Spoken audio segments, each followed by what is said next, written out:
Section 9.5 on page 639 talks about equivalence relations. So definition, a relation is a set, a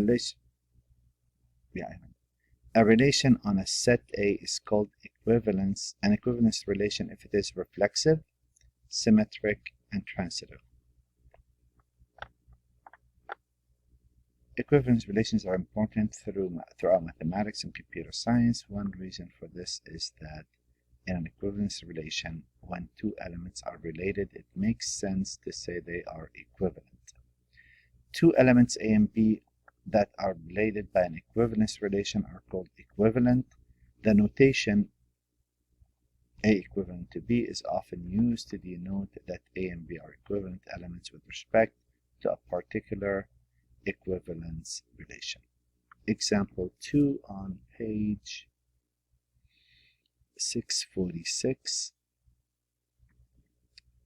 Which of these relations on the set of all people are equivalence relations? Determine the property of an equivalence relation that others lack. So A and B, if we're talking about A and B are the same age, that would be equivalent.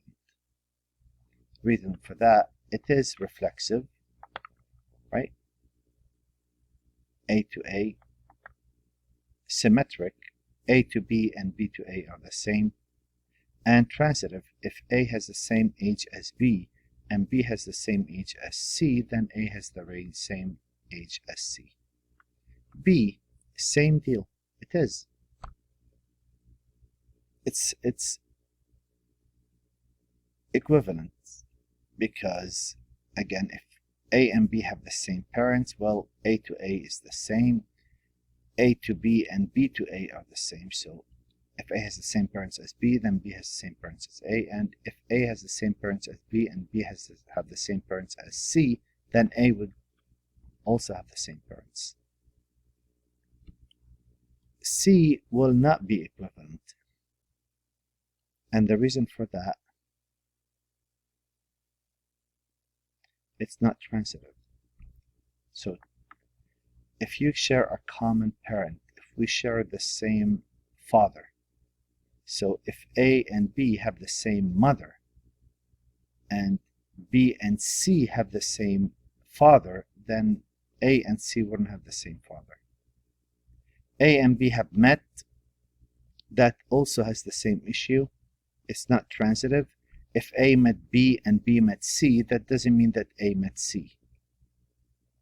And if we go for A and B speak a common language, also not transitive, because if A and B speak English and B and C speak French, that doesn't mean A and C speak the same language.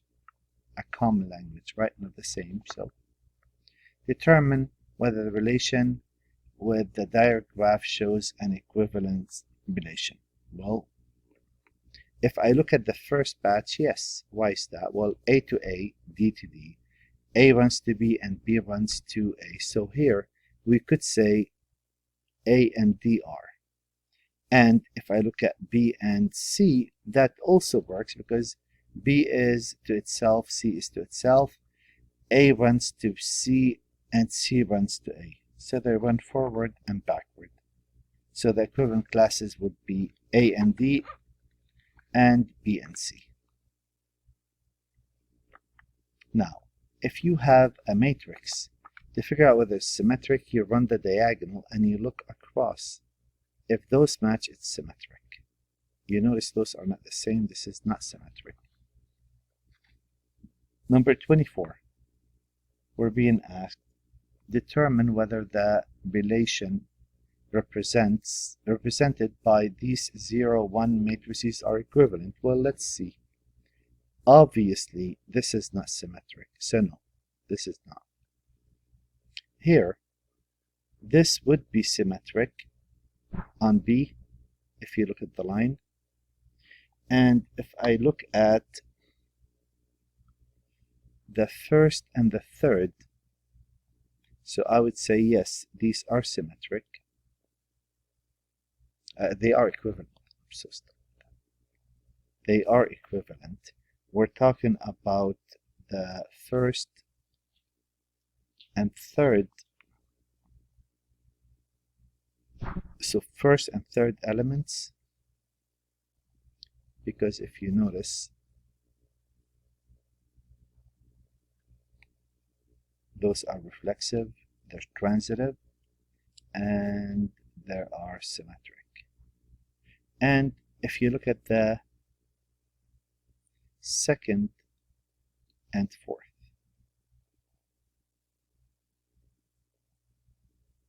and that would run all of these three together, that would be satisfied. If I look at C, well, it is symmetric, but we're talking about first, so yes, it is equivalent, and we're talking about first, second, and third. Those satisfy the conditions. Here, if I look at the fourth, that would work as well. And that would be it for this section. Again, we need something like this when we get to graphing, and we'll talk more about this in later chapters.